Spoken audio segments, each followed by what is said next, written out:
Dear viewers, welcome back on local election debate 2018, and today we have mayoral candidates from Tower Hamlets. We are talking about their manifesto. We're trying to find out who is the best to offer for a local resident of Tower Hamlets. On our last segment, we were talking about housing, as it is one of the biggest problem of Tower Hamlets. Housing waiting list is significantly high, and people need social housing. People need affordable housing. So we were talking about housing. We finished at Mr. Ohid Ahmed. You explained your ambitious plan of building 10,000 affordable home by 2026. Mayor John Biggs, according to your manifesto, you'll be building only half what Mr. Ohid Ahmed is proposing. So how feasible his idea is, and if he can get funding, why not you?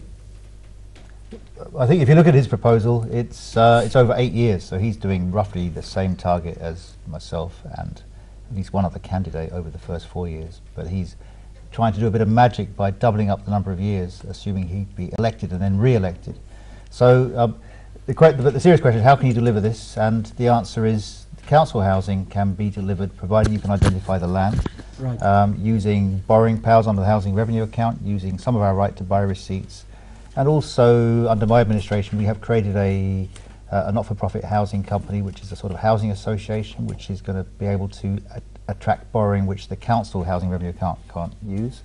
But the other chunk of affordable housing will be through housing associations, and the large part of that, some of it they do themselves through their own investment program, but some of that is on the back of private development. So if you get a block of apartments built by a private developer on the Isle of Dogs, for example, then somewhere between 20 and 35% of that will tend to be affordable housing of one type or another.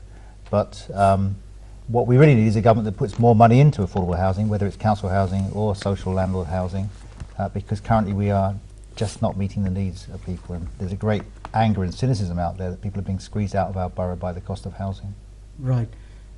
So you mentioned about cut from central government, but are you lobbying enough to get funding from central government, considering Tower Hamlets is one of the worst victims of housing crisis? Well, part of the answer to that question is that I'm a mainstream candidate, as I've said, so I'm from the British Labour Party. Right. So we'll work with other London councils, with our front bench in Parliament. So are you trying to say that other candidates, those who are not from mainstream political party, they won't be able to get funding? Well, I suppose there's nothing wrong with a new party coming along and knocking us off our perches, and it happens, that's what happens in politics.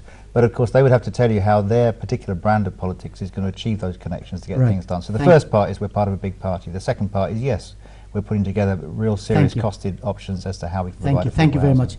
Alan Beckship, about housing crisis is one of the biggest problem in Tower Hamlets. You also mentioned about housing in your manifesto. Do you think all the other candidates, whatever number they are offering, do you think is good enough to tackle this housing crisis in Tower Hamlets? I think it's easy to throw numbers around and talk about, 5,000 here, 10,000 How many numbers are you proposing? So we haven't proposed a number. What we're looking at doing is, if I'm elected and if Lib Dem councillors are elected, is looking more at, okay, well, how is the borough going to change over the next few years? Right. Because, 5,000 now, or over the next 4 years, might be just about enough, but we're expecting the population in Tower Hamlets to grow by a huge amount, actually. So considering the demography and considering the population. Yes, so what does that actually mean, and therefore what do your plans need to look like? Right. How do you balance that against the fact that there are already huge complaints on the Isle of Dogs and across the borough about overdevelopment and not having enough green space? So we want to look at all of those. Dr. Anwar Ali, what's your response to that? So since 2010... Are you offering enough for the people about housing yet? So since 2010, Conservative government have delivered 1 million houses across the country, and out of those... How about Tower Hamlets? I'm coming to that. So 357,000 houses were affordable housing. And we are the party of home ownership. Right to buy is a Mrs. Thatcher policy, which absolutely I support. People on council housing who would not be able to get up the ladder and get their foot on the housing. So that's something I would be supporting. Alongside, we acknowledge as a party, our Prime Minister, my Prime Minister, has acknowledged that we need to build houses and get people into housing. Let's talk about £9 billion has been given to build more houses in England and Wales, and Tower Hamlets will get a share of that. The London Mayor will get a share of that, and Tower Hamlets will get a share of that. fundamentally what the problem has been in Tower Hamlets. So, recently the council he's talked about what he's done. How would I do things differently? So, one is that private landlords build houses, developers, and we only get 34% to 35%.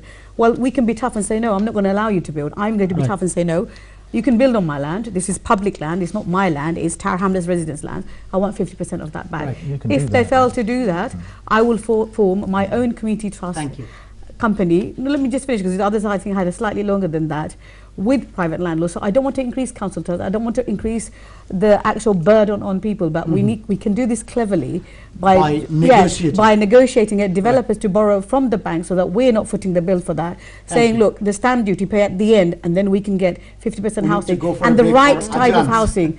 Family-sized units and units for children when they become 18-year-old, and also build sustainable communities, GP surgeries, schools, nurseries, and community centres. Thank you very much. Mr. Kieran and Nuku, are you offering enough in terms of tackling the housing crisis in Tower Hamlets? Well, I think we've just heard from Dr. Anwar Ali about the right to buy and how it was a Thatcher policy that was brought in. It's been a disaster in this borough, an absolute disaster. We now see that I think it's somewhere like half the right to buy properties are now being rented out. Many of those are being rented out not by the people who originally bought them, but by big landlords now, who are making millions off of who are making themselves millionaires off of the backs of ex-council property.